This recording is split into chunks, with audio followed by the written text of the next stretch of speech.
Bienvenidos al podcast de Las Redes Se Mueven. Hoy tenemos un invitado de lujo, varias veces, de todo un poco. Ustedes lo conocen, Alberto Lati. Beto, muchísimas gracias. Es un placer, Santi. Te mando un abrazo. Después de tantos mensajes cruzados en redes, finalmente lo pudimos concretar y me llena de gusto. Muchísimas gracias y creo que la gente va a poder disfrutar, conocer un poco más acerca de tu trayectoria, que si no han tenido la oportunidad de leer tu libro, deberían hacerlo. Es un muy buen libro, lo pueden comprar en Amazon y lo disfrutarán bastante como yo, ¿no? Ya tienes ahí 3 libros, si no me equivoco, ¿no? Ahí ya A publicados. ver, en impreso 4 y el digital que publiqué ahora en la cuarentena, que es el quinto, que solo está en digital, 20 pelotazos. Entonces ahí vamos en ese mundo que, siendo sincero, disfruto muchísimo, Santi, el mundo editorial. Sí, las historias que tienes, yo solo he tenido el gusto de leer el, el primero que escribiste, que justo cuentas muchas historias desde tu viaje a Japón en 2002, bueno, que te vas desde inicios de 2002 hasta el 2016 en Brasil, todas las historias, cruzando, pues, como le llamas tú, todas las latitudes a lo largo del mundo, ya más de 100 países visitados, ¿no? Entonces, pues esta plática que quería concretar contigo era más que nada para eso, para que nos contaras tus historias, tus anécdotas, tus viajes, qué ha implicado para Beto Lati todo esto y pues nada, aprovechar que tenemos la oportunidad de platicar contigo. A lo largo del libro hablas mucho sobre las entrevistas que has podido tener y desde un punto de vista tuyo personal, ¿cuál para ti sería la más trascendente, la que más te cambió, ya sea por el lugar, el momento o la persona que entrevistaste? Es que creo que esto tiene que ir en presente, ¿no? Por supuesto que hubo entrevistas en el pasado con personajes que te dejan muy marcado, ¿no? Del ámbito deportivo, Michael Schumacher, porque él no había entrevistas. El momento en el que entrevisto a Michael Phelps, porque fue justo cuando había anunciado su primer retiro, ya luego volvería para Río 2016. Platicando con Franz Beckenbauer en un avión, imagínate tú ese lujo. Ha habido muchas, y más allá del deporte, pues con personajes como el Dalai Lama, como Madonna, como Malala, como George Clooney.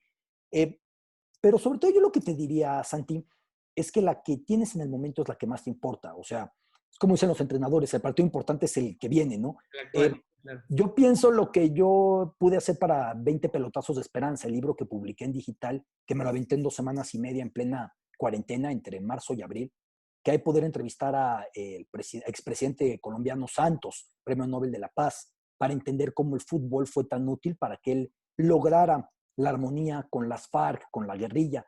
Para mí fue muy importante en ese momento poderlo entrevistar, pidiendo la entrevista además con un margen de tiempo muy reducido, ¿no? Sí, mencionas algo súper importante y que te ha tocado pues, llegar a lugares, sobre todo, por ejemplo, pienso en el Soweto de Sudáfrica, que mencionas mucho en el libro, ¿no? Y que mencionas el fútbol, más que nada fue tu brújula, porque pues mucho de tu trabajo es reportajes en cuestiones culturales. Te has alejado un poco del balón, pero sin perder de vista lo mismo, que es, como mencionas tú, tu brújula, ¿no? Es que es muy curioso porque ya de repente soy un periodista deportivo que habla casi de todo menos de deportes. Es curioso y no tengo problema al respecto. Sigo entendiendo que cuando viajo a una cobertura de Super Bowl, como en enero en Miami, o de Serie Mundial, como el año pasado que estuvimos en Washington, cuando viajo a esto, tengo muy claro que voy a hacer cosas de deportes. No tengo duda en ese sentido. Al mismo tiempo, sé que voy a hacer cosas al margen que luego se pueden vincular al deporte. Estoy en un evento deportivo en el cual voy a hablar de más temas. En Estados Unidos, si de Kennedy, si de Lincoln, si de el tema del momento en Atlanta con Martin Luther King, en Minneapolis con Prince, con el gran músico, o con Scott Fitzgerald, el gran escritor. Pero cuando estoy ahí también tengo que entender que el deporte es lo que me ha llevado a ese sitio. Entonces son dos ejes que yo intento equilibrar. No siempre lo consigues como quisieras, pero es un equilibrio que yo busco mantener y que en Latitudes ahí lo vamos comprobando constantemente, que es mi primer libro, cómo salgo del tema deportivo, paso al histórico, paso al político, paso al religioso, pero regresamos siempre al deporte. Por eso creo que lo explicas muy bien y yo insisto mucho esa frase. Sí, la brújula que yo utilizo para hallarme en el mundo es sin duda alguna el balón de fútbol. Sí, por ejemplo, has vivido como tal, te ha tocado coberturas de realmente quedarte a vivir en las ciudades. La Sí. primera, fue en Tokio, pero tu primera cobertura como tal fue Holanda-Bélgica en el 2000 y tienes experiencias ahí sí deportivas, como entrevistar a Zinedine Zidane, nada más y nada menos, ahí inventándote frases en italiano que termina por salirte como una buena jugada, ¿no? Sí, claro. Y en ese momento para mí fue muy afortunado que esto funcionara porque además una entrevista muy importante, pero yo también entendí ahí la necesidad que tenía de aprender idiomas, comprender que sin idiomas no eres competitivo. O sea, muchos pensamos, es que yo sé de fútbol, es que yo sé de televisión, es que yo soy un buen entrevistador. Llegando a una zona mixta en la que hay jugadores de todo el mundo, no eres competitivo, no tienes manera de sacar una ventaja respecto a los demás periodistas del resto del planeta, si no tienes lo primero, y lo primero es comunicarte con el jugador. Sí, y justo a eso voy, porque incluso años después te tocó trabajar con Zinedine Zidane lado a lado, codo a codo, en una cobertura con Televisa, y le cuentas la anécdota, ¿no? Que le echas la culpa de tu pasión por los idiomas. Claro, porque justo gracias a ese momento yo empecé a estudiar idiomas y luego él me ve hablando en Zulu, en Sudáfrica, con unos niños fuimos a jugar fútbol, ya viendo ahí una relación muy buena. Me dice, ¿por qué hablas eso? Dije, pues por tu culpa, porque en aquella entrevista que yo no la hice como yo hubiera querido, eso se modificó. Pero ha sido para mí muy importante. Yo creo que tiene que ver, cada quien tiene una manera de plantarse ante una cobertura. Yo soy inseguro. Yo si no llego completamente armado a una cobertura, no siento que la pueda hacer a cabalidad. Léase llegar con conocimientos de la historia del lugar, de la cultura del lugar, de la cocina del lugar, de los escritores del lugar, de lo que tú me digas. Yo así siento que voy mejor armado. Es imposible que si lees 30 libros sobre un sitio, sobre Japón, que tiene los Olímpicos pospuestos, ojalá se hagan el próximo año, sobre Japón llevo leídos unos 30, 35 libros. Es imposible que cada renglón que leas se utilice. Incluso yo te diría, es imposible que cada libro que leas se utilice. Pero así es como yo siento que voy mejor armado. Y los idiomas para mí son parte de ese empaque que yo creo que necesito para entregar una cobertura y unos contenidos como los que yo disfruto entregar. Bueno, si Beto Lati está inseguro después de tantos años de carrera, ¿qué nos queda a nosotros que nos No, queremos? bueno, pero es que es lo mismo, porque para mí la primera cobertura es la que tengo en el momento. Me decían en el Super Bowl en Miami mis compañeros de Fox, porque me ven muy inquieto y muy ansioso cuando llego. Y me ven que estoy dando vueltas y que estoy haciendo llamadas y que estoy definiendo. Oye, pero con lo que hiciste el Super Bowl pasado y con lo que hiciste hace 2 años y hace 3 años, yo decía, pero yo no vivo del Super Bowl pasado ni el de hace 2 años. La cobertura importante es la que tengo ahora. Y créeme que no lo digo dientes para afuera, es toda una manera de aproximarme que yo tengo a mi trabajo. Ser muy exigente, muy autocrítico, para que lo que haces en el momento supera lo que hiciste en la cobertura anterior. Sí, justo ayer estaba viendo tus publicaciones de la Champions y de lo que implica para ti y decías, después de tantos años de coberturas de Champions y subiste fotos ahí con la copa y todo, ¿qué implicó, por ejemplo, para ti el tener que vivir una Champions tan distinta, el no poder ir a cubrir como te hubiera gustado, no poder hacer todo eso que ya, eh, digamos, estabas hasta cierto punto acostumbrado en poder hacerlo y contar con la posibilidad? Con lo extraño que ha sido este 2020, yo te diría, Santi, que ha sido lo de menos. Porque yo en un 2020 que visualizaba con un viaje a Turquía a fines de mayo para la Champions y luego a Japón, una estancia larga para los Juegos Olímpicos. Y todo eso se cayó. Pero ve cómo hemos estado, ve lo que ha sido la pandemia, ve cómo la vulnerabilidad, la fragilidad del ser humano ha quedado ahí evidente. Ve el momento social, ve la amenaza económica, ve la falta de certezas políticas. Creo que entendiendo lo que está viviendo el planeta, si vas o no vas a la Champions, es lo de menos. Aunque, dicho lo cual, por supuesto que ver una final de Champions desde el televisor, pues es también una ubicación, porque he tenido la suerte de estar en muchísimas finales de Champions consecutivas ahí en el estadio y vivirla y habiendo visto a los protagonistas antes y con todo acceso y de un lado al otro. Y esta vez fue diferente.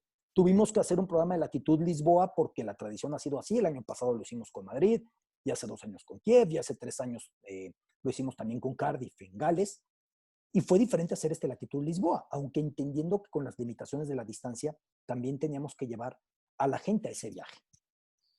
Sí, claro, y esos viajes, yo por eso me clavé tanto con el libro y las historias que ibas contando, porque hablabas de viajes, a lo mejor que te tocaba ir un par de días o 2 o 3 a Zimbabue estando en Sudáfrica y vas a cruzar y te tocan millones de aventuras que si te arrestan o no te arrestan.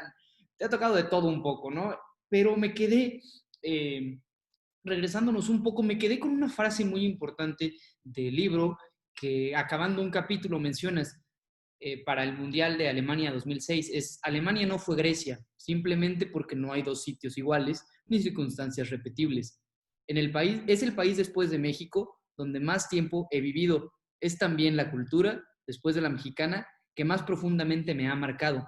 Me llamó mucho la atención esa frase porque siempre que veía proyectos tuyos o entrevistas que te hacían, hacías mucho énfasis en Grecia, en lo que implicó para ti Grecia, en lo que sigue implicando para ti, que sigues yendo constantemente y que el griego es uno de los idiomas que, según dicen, más disfrutas hablar.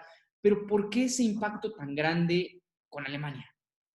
Porque laboralmente fue otra manera de aproximarme. Grecia lo disfruté de una manera muy intensa, el grupo de amigos que yo tenía, muchachos de todas partes del mundo, lo que se vivió de euforia en Grecia en ese 2004, la coronación en la Eurocopa, el tener los Olímpicos de regreso en su cuna después de 108 años. Grecia fue muy especial, pero Alemania me enseñó a ser más ordenado, a ser más estructurado, a definir mis mejores plazos, porque si en Alemania no te cuadras así, no puedes funcionar, chocas con la cultura. Entonces, parte de mi adaptación tenía que ser eso, Santi. No tenía otra alternativa. Y yo en ese sentido, en Alemania, aprendí a trabajar con esa mayor dosis de orden y yo siento que a la postre yo lo he agradecido mucho, ¿no? Puedo ser más funcional, puedo ser más práctico, puedo sacar el trabajo de una mejor manera. Cuando me concentro en hacer un tipo de trabajo, no me distraigo hasta no terminarlo. Voy respetando los plazos que me voy marcando para hacer mis entregas. Y todo esto nace a partir de Alemania, tomando en cuenta, por ejemplo, Japón, que los japoneses también son sumamente ordenados y mencionabas que hubo los primeros meses en Japón que fue, dices tú, los desperdiciaste, según lo que entiendo, por el hecho del idioma, pero te toca vivir en Japón también un momento complicado en todo aspecto porque acababan de ser el atentado el del 11 de septiembre, entonces todo lo que implicaba la preparación y la seguridad y todo lo que implicaba en ese mundial, te tocó vivirlo de una manera distinta y me dio incluso, es hasta gracioso la historia que cuentas, por ejemplo, en Kobe, ¿no? De cómo cada especialista tiene Sí. su manera de aproximarse y que llegas tú al estadio y para hacer este reportaje y te llegan 20 personas para explicarte 20 cosas distintas. Cada país claramente te va a dejar algo, pero ¿qué, por ejemplo, qué le falta a Beto Lati o de qué se arrepiente Beto Lati en alguna cobertura o algo? Arrepentimiento de la primera en Japón, el tiempo que desperdicié pensando que Japón se iba a adaptar a mí. Y de eso va la actitud, es básicamente, que si no te adaptas te quedas en la orilla. Ese es mi arrepentimiento. Ahora, en todas hubo historias que tuve que haber hecho y a la fecha no entiendo, que no hice. En todas hubo personajes que yo digo, hombre, estar este personaje ahí, ¿por qué no lo buscaste por una entrevista? ¿Por qué no se te ocurrió? Era tan obvio. Al paso del tiempo, quieres regresar, pero muchos de ellos ya murieron, muchos de ellos ya no están en disposición de platicar contigo, o muchos de ellos solo los hubieras encontrado viviendo ahí, porque no es que te iban a atender de un día para otro cuando vas a una cobertura de 2 días, pero si das un margen de 8 meses, de 10 meses, en algún momento lo hubieras podido ver, ¿no? Creo que ese tipo de visión lo tuve ya más marcado desde Londres o desde Sudáfrica. No desperdiciar nada. Antes sí hubo grandes cosas que yo no puedo entender por qué no hice esas historias, ¿no? Pero es parte de esto, no se pueden hacer todas. También de muchas de las que hice que no era fácil hacerlas, muchos me pueden decir, mejor piensa cómo si hiciste esas. Arrepentimiento siempre habrá, pero de una manera muy constructiva. Justo esa pregunta surge a partir también de la historia en Sudáfrica, por ejemplo, ¿no? Que llegas y tú queriendo ver de todo un poco y te das cuenta que todo lo encuentras en Johannesburgo, las diferencias de las mismas zonas, que en cuestión de kilómetros estás en la zona rica y luego desaparece y ya es todo pobreza y sufrimiento en muchas cosas, te toca ver cosas muy complicadas y mencionas, ¿no? Que hay otra frase que tienes en el libro que es, aquí nadie puede dar por hecho que ya lo ha visto todo, aquí el asombro no tiene fin y es por esa misma multiculturalidad que hay en Sudáfrica, ¿no? Que llegan de todos lados y no nada más en ese momento para el Mundial, sino que ya muchos incluso se quedan a vivir, o europeos que hace muchos años fueron a hacer algo a Sudáfrica y terminaron por quedarse. Mencionabas ciertos autores, de todo un poco. ¿Qué implica? Porque además todos las primeras coberturas fueron en países, o en su mayoría, que no se parecen en mucho a la cultura mexicana, y te va simplificando a partir de Londres. Lo que es Londres y Brasil es un poco más sencillo para ti. ¿Qué implican estos momentos complicados en Alemania o en Grecia o incluso en Sudáfrica para el crecimiento de un Beto Lati que vemos ahora con más de 20 años de carrera y ese crecimiento que has tenido? Yo creo que humildad, primero, porque entre más complejo es un sitio, más tienes que poner los pies en la tierra y decir, no des por hecho que ya sabes. Yo veo a muchos periodistas tan tajantes en televisión y fuera de ella diciendo, es que este lugar es así y así.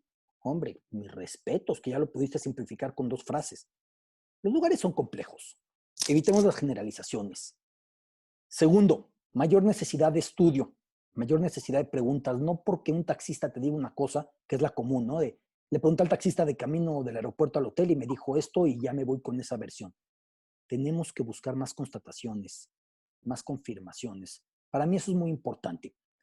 Y además, riqueza, porque estar en un sitio que es tan variado te enriquece muchísimo. Tú te puedes quedar, digamos que esto es como una muñeca rusa, como una matrioshka.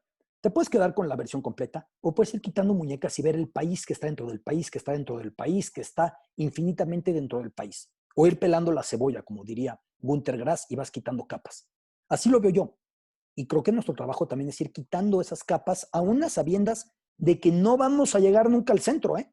Es imposible llegar al centro o llegar a lo definitivo, pero hay que ir viendo esas diferentes capas para entender mejor un sitio. Sí, y de hecho me di la libertad de tomar este punto de Sudáfrica porque también te tocó ser intérprete en Sudáfrica de Diego Armando Maradona, nada más y nada menos. Y menciona que había problemas con Pelé, que Pelé decía que la inseguridad en Sudáfrica podía ser un problema, y él dice, Maradona mencionaba que no, que a él no le había tocado esa inseguridad, pero claro que la hay, y lo Sí, vas... bueno, es la típica de Maradona, que lo van llevando en un coche blindado del hotel a tal lugar, pues de qué se va a enterar, evidentemente, ¿no? Claro que la hay, y claro que hay violencia, y claro que hay rencor. Pero es un país que en el fondo da esperanza, porque al mismo tiempo que Ruanda desembocó en un genocidio, en el mismito momento, mediados de los 90, Sudáfrica demostró que la solución no tenía que ser por las armas, y esto fue basado en que Nelson Mandela entendió que el camino era la reconciliación, el escuchar al diferente, el perdón, el gobernar para todos. Por eso Sudáfrica no tuvo una guerra civil, que ya era esperada. Y por eso es un país en el que yo además voy pensando en el capítulo que voy haciendo, todos los riesgos que tuvo y todas las inconsistencias que tiene. Y el rencor muchas veces entendido, el maltrato que tuvieron generaciones y generaciones de los pobladores negros, que eran la mayoría, pero que al final se logró evitar ese baño de sangre, aunque en el fondo si hay una delincuencia, sí la hay. Si hay un rencor, claro que lo hay. Hay tantas cosas que quisiera poder abarcar contigo porque tienes experiencias vividas en todos lados, pero me quedo con ese último capítulo o penúltimo capítulo que tienes, que es Egos y Piernas, ¿no? De todas las historias, de las diferentes entrevistas que has ido teniendo con personajes del fútbol, unos que siguen en activo, otros no, ¿no? Y mencionas esa gran relación que pudiste tener con Franz Beckenbauer en una gira por Asia. ¿Cómo es Franz Beckenbauer? O sea, explícanos la convivencia con él. Obviamente sabemos la elegancia y todo lo que implica la imagen Beckenbauer, ¿no? Pero en la convivencia continua con el Kaiser, con un gigante del fútbol. Es que ¿Cómo? aparte en esa gira que hicimos, ya era una amistad permanente, ya eran las bromas, ya era, llegábamos a comer y era, hoy me tocó sentarme junto a tal, hoy me tocó sentarme junto a Franz. Y era hablar de todo, hoy es cotorro, cuando se pone a trabajar es muy, muy ordenado, es muy estricto, siempre erguido, la camisa no se la arruga, nunca te enteras cómo no se le arrugó la camisa, cómo puede ir siempre tan impecable. Personaje muy especial que ya luego en su faceta como directivo, hay que decirlo también, cayó en desgracia como parte de los escándalos de corrupción. O sea, es pulcro en su apariencia, pero tuvo por ahí un lado, por decirlo menos, discutible o siniestro, ¿no? Pero sí fueron grandes privilegios ese nivel de convivencia con personajes tan importantes para el fútbol, porque Franz está en la lista de mejores futbolistas de la historia para toda persona. Sí, y mencionas esos escándalos de corrupción o esos problemas de corrupción que tuvo y los comparas con Michel Platini, que también tuviste la posibilidad de convivir con Platini. Bueno, hay nombres, ¿no? Cristiano Ronaldo, Messi, Pelé, Maradona, puedo dar N cantidad de nombres y solo en futbolistas. Solo me estoy guiando con futbolistas. Mencionaste antes Michael Phelps. ¿Qué deportista le falta a Beto Lati o le encantaría a Beto Lati entrevistar que no ha conseguido entrevistar? Y Hoy yo te diría sin duda alguna Simone Biles. Sin duda alguna. En Río 2016, por el rol que llevaba con Fox Sports y con Marca Claro, no tuve la posibilidad de acercarme a los atletas. Y me encantaría entrevistar a Simone Biles, que yo creo que tiene un lugar histórico muy importante. Un lugar histórico que esperemos los Olímpicos del próximo año que se den. Ahí la va a confirmar, yo creo que como la mejor de la historia, con el perdón de Nadia, con la que sí pude convivir mucho, incluso como compañeros en coberturas, ¿no? Tengo ahí una foto que yo, de repente dices, ¿cómo puede ser? Una foto en el lago de Hohai en Beijing, cargando al hijo de Nadia junto a Nadia, que seguro el hijo pues ya está grande, esta foto es de 2008.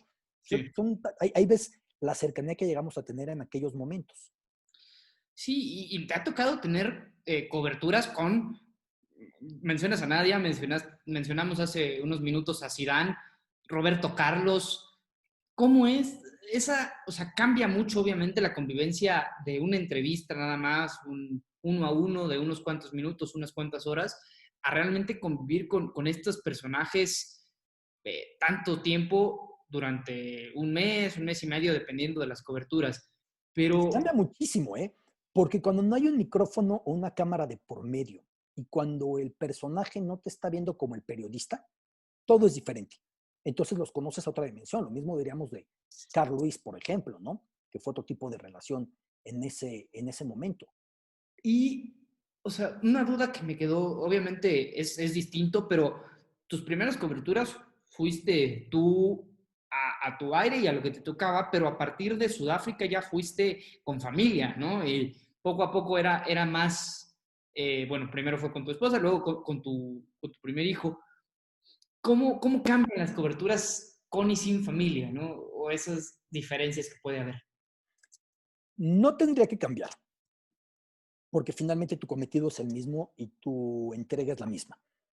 Cambia positivamente porque tienes otros ojos que ven cosas que tú no ves y que si eres receptivo, te puedes enterar y puedes tener pistas para otras historias más. Cambia también en el sentido de que un periodista que no lleva familia no piensa en ningún momento para regresar, no tiene nada más que hacer que entregarse a esto.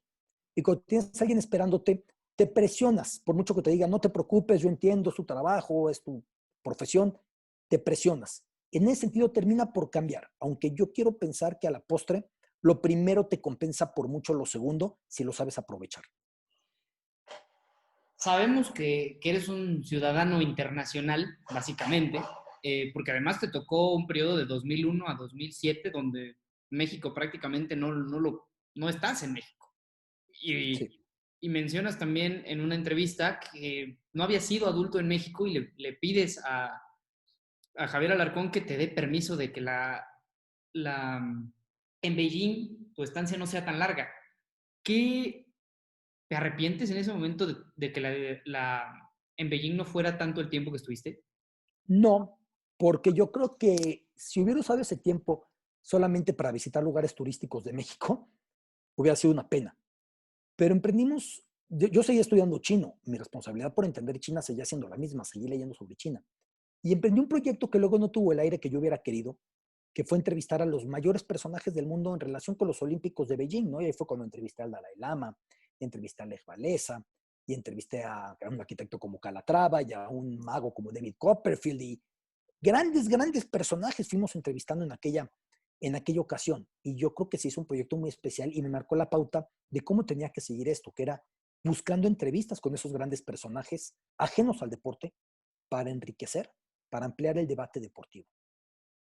Sí, ese ojo distinto, porque también la cosa como reportero es ir a buscar la historia, porque luego hay reporteros que ya no andan reporteando en la calle como tal, que todo lo hacen desde la comodidad de una computadora y de su casa.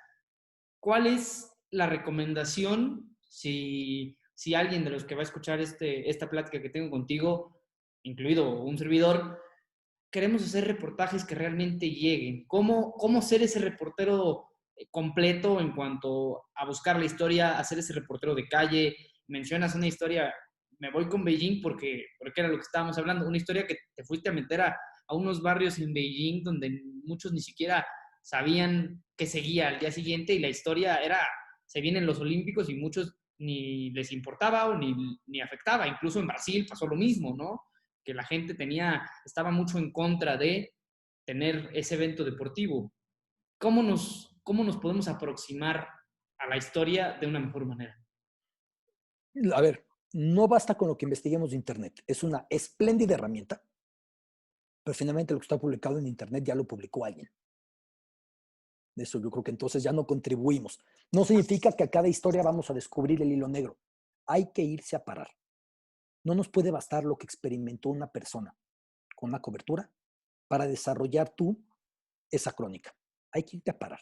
Claro, no es fácil que ahorita una persona me diga, bueno, pues entonces a ver cómo consigo presupuesto para irme a Jamaica y luego para irme a tal lugar y a tal lugar. No, no es sencillo, pero hay que tener calle. Y si el lugar en el que vives es uno, tienes que tener calle en ese lugar. Por eso yo insisto mucho que no me gustan los reporteros que tienen los zapatos perfectamente boleados. Y no es porque no me guste la higiene, al contrario, pero porque hace falta rasparlos, hace falta tener mucha calle, caminar muchos kilómetros para poder generar mejores crónicas, para que no te cuenten, para Sí. que tú seas el que vio. Y mencionas algo importante que es, si no puedes viajar, es ir a buscar la historia en donde estás, ¿no? Claro. Entonces, por ejemplo, yo viéndolo desde una perspectiva personal, no me voy a poder ir a Tokio 2020 o 2021, suponiendo que se haga el siguiente año, o tampoco a Qatar 2022, pero ¿qué pasa con el de México, Estados Unidos, Canadá 2026? Donde ya ni siquiera es 32 equipos, donde el formato cambia totalmente, pero ahí, ¿qué tendríamos que hacer para que no nos pase lo que a Brasil, ¿no? Que la gente no estaba contenta con el Mundial, que era más problemas políticos que realmente felicidad por tener ese Mundial, porque actualmente la cuestión política en México no va muy bien, podemos decirlo así. A ver, Santi, eh, yo veo algo muy positivo, que es que una generación de aficionados va a tener un mundial en casa, pero que esto no va a hipotecar la economía del país, porque solamente tenemos unas migajas de ese mundial. Sí, Yo 10. prefiero tener unas migajas y no tener que construir en términos de todos los ámbitos tanto, tanto, tanto. Entonces la economía no lo va a resentir de esa manera. Son estadios que ya van a estar, aeropuertos que ya van a estar, con alguna cuota de mejora que tendrá que ser de beneficio para la población local. Pero no tiene que ver con lo que representa ser de la nada un mundial que te pueda implicar 30,000 millones de dólares, incluida corrupción o más corrupción. Tú me dirás de qué manera esto se mueve, ¿no? No tiene límite la cifra de lo que representan nuestros impuestos que tendrán que ser para situaciones mucho más importantes. Entonces, yo creo que viene muy bien en ese sentido el mundial, que es de Estados Unidos, porque Estados Unidos no requería a México ni a Canadá para tenerlo. Lo tuvo y nos invitó, pero es su fiesta, ¿eh? No nos confundamos. Sí, totalmente. Mencionas las migajas, ¿no? Que son 10 partidos nada más. En México eso es cierto y cambia mucho también, como mencionas, la estructura que ya se tiene, que en Brasil no se tenía, que en Sudáfrica no se tenía, que por eso los gastos se fueron a más.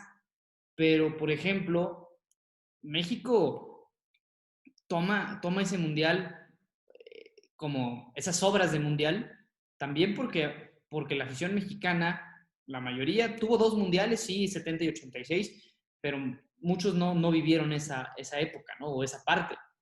A ti, por Ay, porque ejemplo, es increíble tener un mundial, cumple otros propósitos, pero no tenerlo a cualquier costo.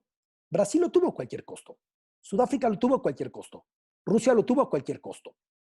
Y eso es lo que no podemos permitir, ¿no? Sea mundial, sea Juegos Olímpicos. Sí genera un clima de unidad nacional, sí genera un clima muy agradable, sí hay un posicionamiento para atraer inversiones del país y el país se proyecta correctamente, sí puede representar un parteaguas turístico como lo fue para Barcelona, incluso cultural, incluso artístico en aquel momento, en 92, que es un caso paradigmático de cómo hacerlo bien. Pero Montreal 76 terminó de pagar la deuda por sus Olímpicos apenas hace unos años atrás. Sí. por dar un ejemplo, ¿no? Entonces yo creo que hay que ser muy cautelosos y creo que este marco de tener tan pocos partidos es muy positivo en ese sentido.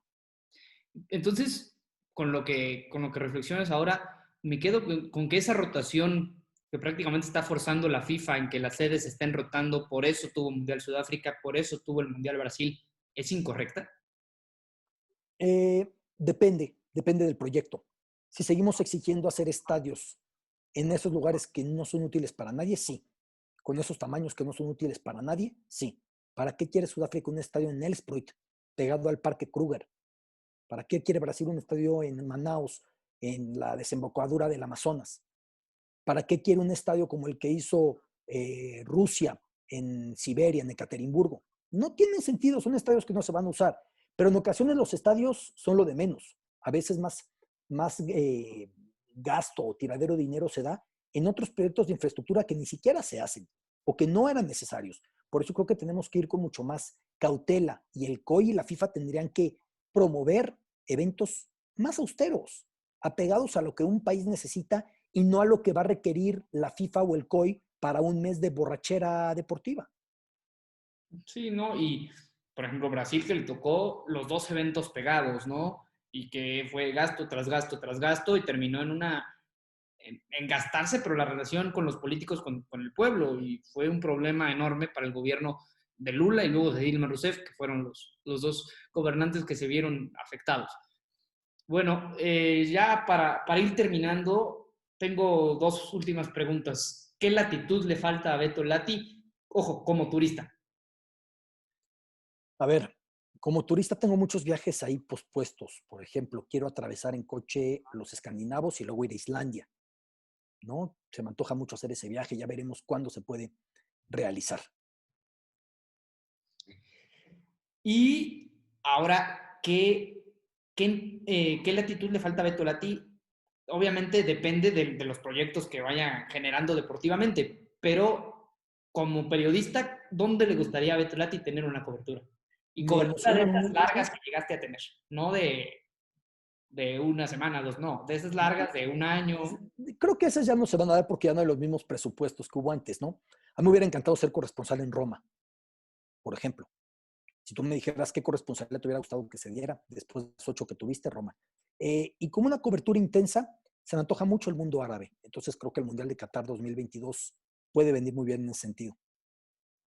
Bueno, perfecto, ya conocimos un poco más de Beto Lati. Muchísimas gracias, Beto, Un eh, placer, Santiago. por apoyar el proyecto y por estar con tan buena disposición. Yo sé que un día tú eres un extraordinario periodista, escritor, reportero, pero te tocó estar de este lado, entonces creo que te agradezco muchísimo la oportunidad y bueno, aquí estamos y esperemos que no sea la última vez que podemos platicar. Es un placer, Santi. Te deseo lo mejor. Un abrazo a todos y siempre estoy a tus órdenes. Muchas gracias, este fue Beto Lati, gracias por escuchar este episodio del podcast de Las Redes Se Mueven y no se despeguen que ya cerramos otra entrevista que vendrá para ustedes en unas cuantas semanas. Muchas gracias y quédense al pendiente de nuestras redes sociales y sobre todo el canal de YouTube. Suscríbanse y coméntenos todo lo que quieran saber, qué periodista les gustaría tener, a ver si lo podemos conseguir, pero intentamos que esté todo como ustedes les gustaría. Muchísimas gracias, soy Santiago Vázquez. Esto fue un capítulo más de Las Redes Se Mueven.